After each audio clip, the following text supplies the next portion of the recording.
Well, it's a position that we have to make sure that we have capable and talented players playing. I think that's where the two young freshmen have a chance. Dante Wilkins has looked particularly impressive, at that position. Tyrell Chavis is, coming along, picking up, but I think Dante's done a nice job, and he'll have an opportunity. He's one of the few freshmen that'll have an opportunity to play this year. How difficult is, obviously some spots are easier than others for first-year guys to jump in. And where would that position rank in that discussion? Well, it would rank probably in one of the categories of, strength and endurance, explosiveness. Having those types of things, particularly when you're going against offensive linemen that usually are, third, fourth year, seniors, fifth-year seniors, and being a young freshman, the biggest disadvantage is the fact that, the weight gain and the strength opportunities. He's quick, he's agile, but the reality of a guy that's been in the program, offensive lineman in the program for a while, the physical aspect is more much of a challenge than anything else. With a skilled player, you rely on your athleticism and your speed and agility, and you play out in space. But when you're an inside guy and you're playing, you got not only the solo block but double team blocks that you have to deal with.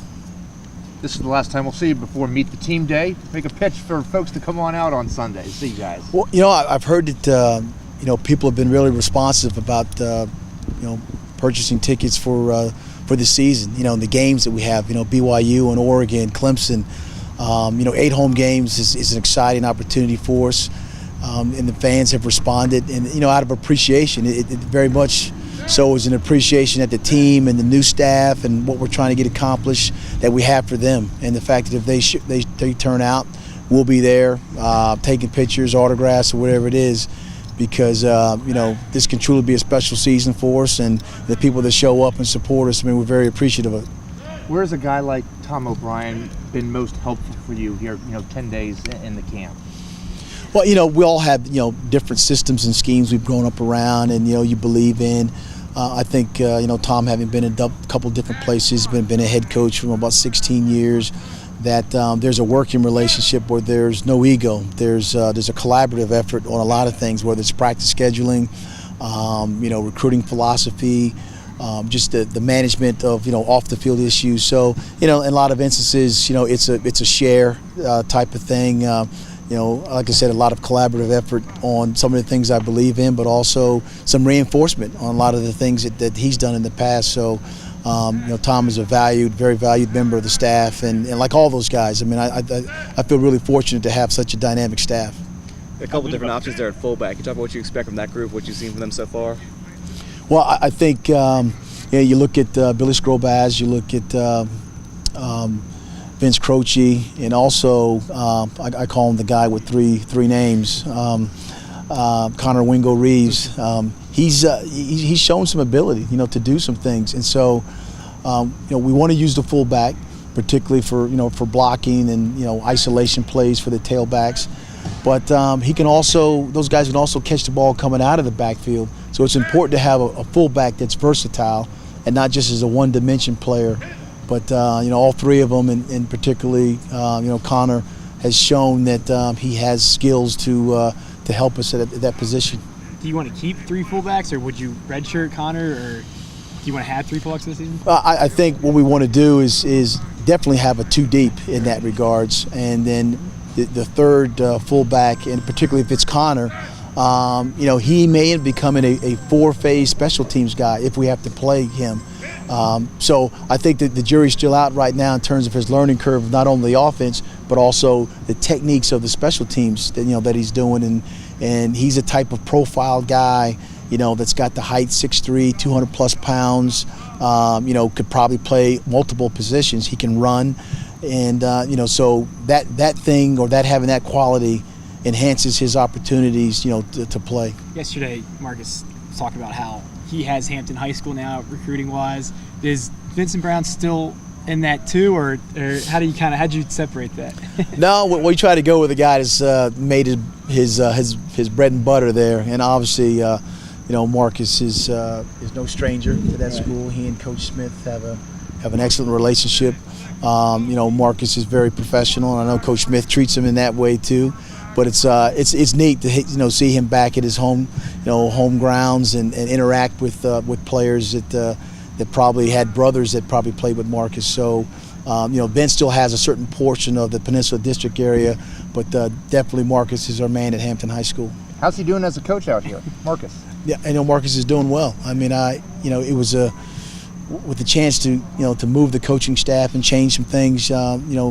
Making him full time was something that I think he's going to be a dynamic coach. I mean, our players, they respect him because not only did he play on the offensive side of the ball, he played the position in the NFL. And so, Biscuit, as he's formerly affectionately known as, I think is going to be a really good coach. He's a great recruiter, but he can relate to the players in a way that talks about technique and how to play the position. Last week you talked about building depth at linebacker. Who's some of those guys in that next group after the 3 starters that are really standing out to you? You look at the 2 deep, and you look at and some of the young guys, that haven't played. You look at Mark Hall. Dimitri Brim was kind of banged up, here and there a little bit. He's out there with the starting linebackers. You look at Zach Bradshaw. Again, that's another name of a freshman that that's shown promising signs of being a guy that can run and hit. So there's a mixture of names in there. For those young guys that have played, and for the guys that haven't played, like Mark Hall and Quanti Moore didn't play a lot, that it's going to be important as we finish up this week, scrimmage Saturday, that we're going to start setting the depth chart. And whether you're a first year or second year or fifth year guy, it's all about those guys that can line up and play. And I think there's competition going on there at that position, particularly for the depth. So that depth chart, where's Adrian Gamble going to wind up there? It seems like he's been making some promising steps. Obviously got his feet wet a little bit last year.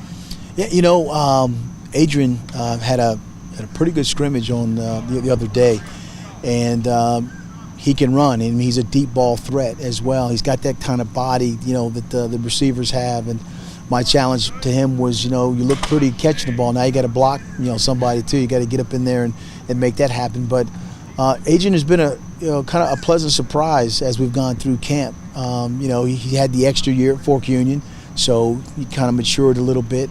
He played last year, so we're starting to see some things from him that that lend itself to him being a quality guy, a guy that can make plays, and definitely be in the rotation, particularly when 4 receivers are on the field.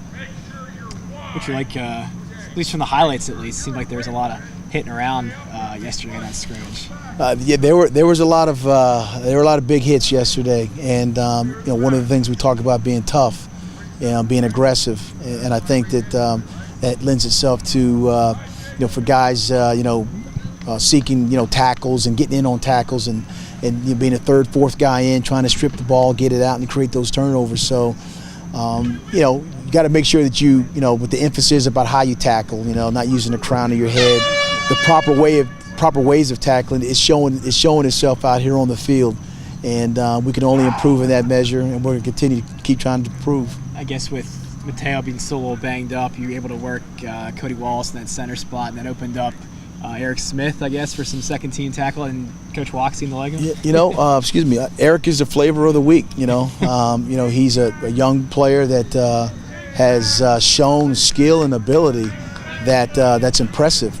And so, you always find a guy or two that kind of stands out, and our challenge will be, as we get closer and closer, to say, all right, these are the freshmen that are going to play, so we can give them the appropriate reps needed to be ready to play.